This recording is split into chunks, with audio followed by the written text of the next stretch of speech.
Okay, I'm here with some more coaching of Jake. Um, I'm hoping. I think I've taken some suggestions from you guys, and I hope this crop is a little bit better for you guys to see. So, would love more feedback on that, but this is, I think, about as close as I can get. I guess I could crop down this area a little bit more, but hopefully this is okay for you guys. Let me back up to hear what he was saying about this board. What? What?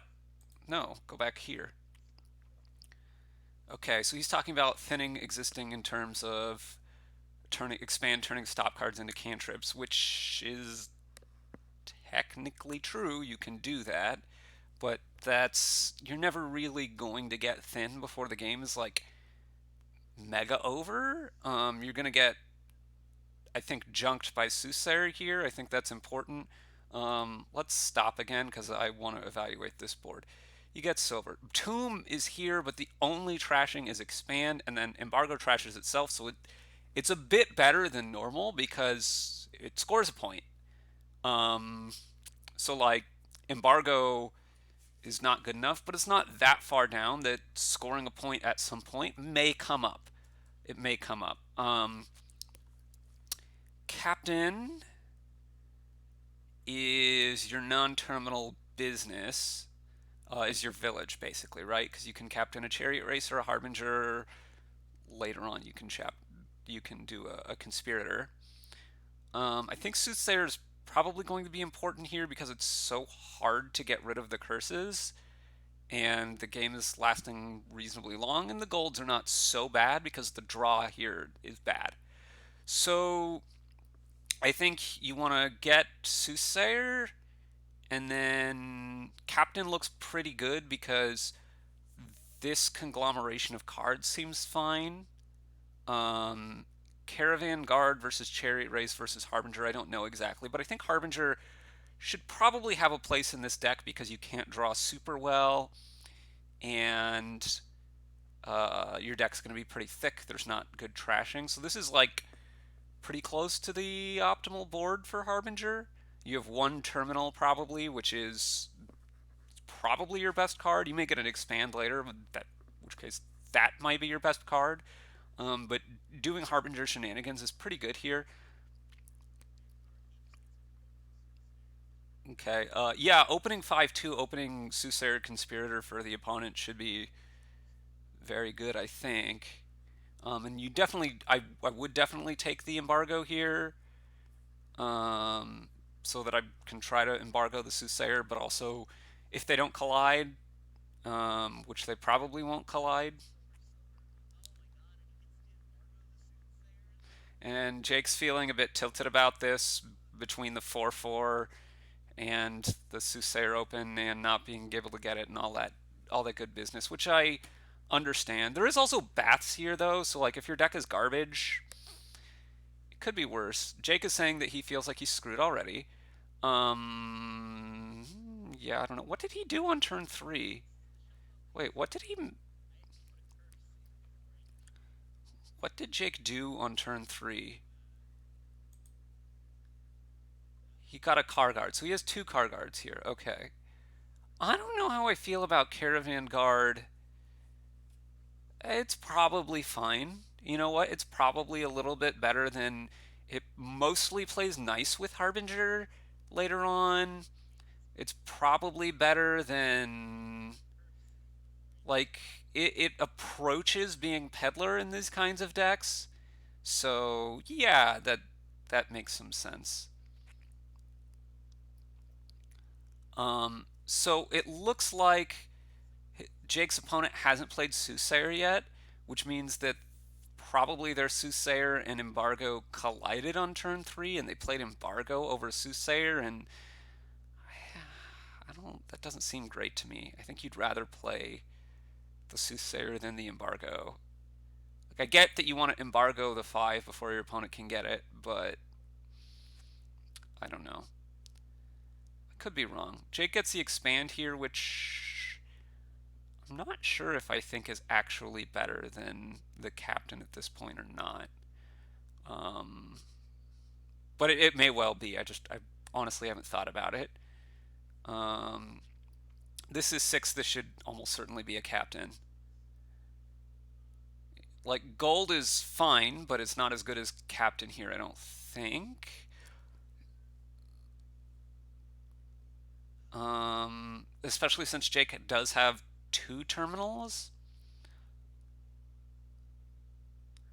and the Harbinger stuff can help a lot. Takes Treasury, which I think is worse than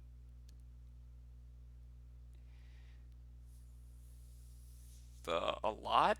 Worse than Raider, worse than Gold, worse than Captain. Probably better than Soothsayer, better than Duchy. Jake could take another expand here, but I would not be. I would probably just take a province. It's not like I'm, oh my gosh, I really want province right now. And I guess he does have the treasury, but like, this is three terminals. Like, I would be much more on taking expand there if Jake had taken the captain, right? But he's over terminaled now. His deck is 16 cards, but a significant number of them are 17 cards, but a significant number of them are cantrips. So definitely I would take a captain here with as many terminals as he has.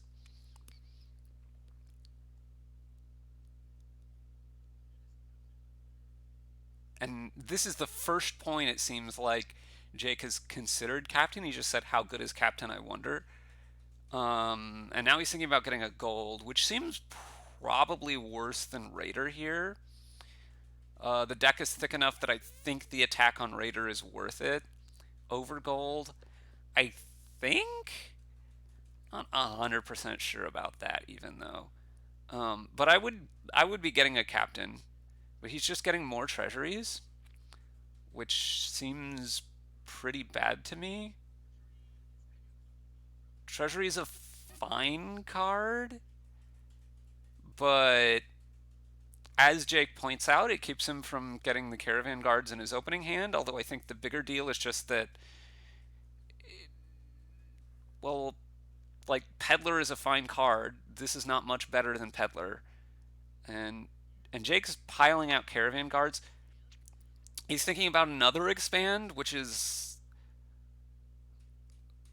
that'll be what his fourth terminal in this size of a deck. Now he's thinking about Raider. Oh, I guess Raider is probably worse than Gold because of Caravan Guard. Like your opponent has Caravan Guards. Okay, I like Gold better than Treasury, but I really think Captain would be pretty good here, right? It's like a Lost City, but better. And now I think Harbinger. I mean, Chariot Race. I don't know. I think this kind of deck and this kind of matchup might well be the case that um, okay, so now he gets the Harbinger. They do work a little bit together, which is he just mentioned. So having a mix is fine. But I would probably lead on the Harbingers rather than the Chariot Races. But like you're also not going to get them together that much. And now really yeah, Jake gets the province there and I think like finally um this is part of the problem with treasuries. Jake has a gold on top, which means if he gets attacked here, he probably shouldn't react to this caravan guard, but he's not getting attacked anyway. His opponent is still like reasonably ahead, but Jake has a fighting chance largely due to these expands being able to just boom the end of the game gone. The chariot races I just don't think are going to have enough time to do that much. Okay, so now Jake should probably go estate into duchy, buy a duchy. I think he has. I want to say, does he only have one more expand or does he have two more?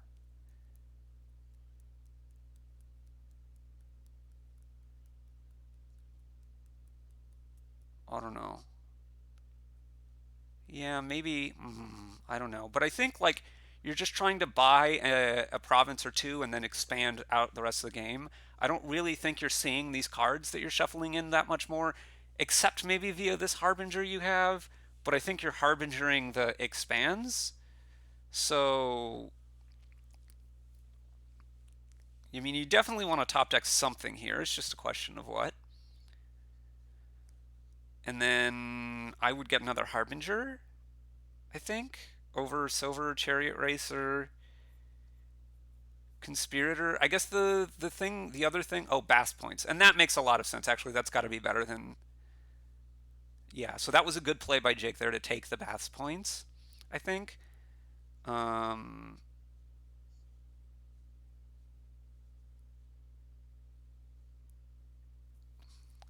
Another captain, which I know I was on it earlier, but it doesn't seem that great. I would be leading on Chariot Race here, as opposed to just to see what I get, right? Biggest thing about this turn, buying province seems very good. And yeah, Jake is thinking about expanding the Soothsayer, which looks like a good play to me. The extra gold versus curse versus card, I don't know, but um, like if in terms of a question of is playing the Soothsayer good or not, it's probably still good, but it's pretty close to being even. And then this just scores so many points. Jake should be winning now. I think his opponent just spent too much time kind of dilly-dallying around, getting a raider.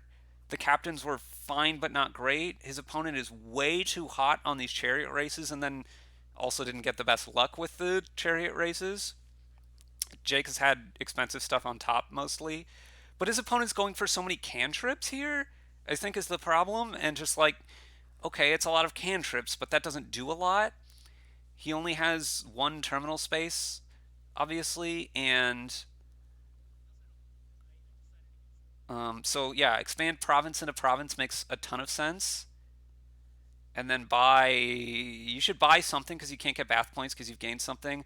I don't know about gaining the estate there because um, it doesn't put your treasury on top, and I would really just want to be trying to empty that last province.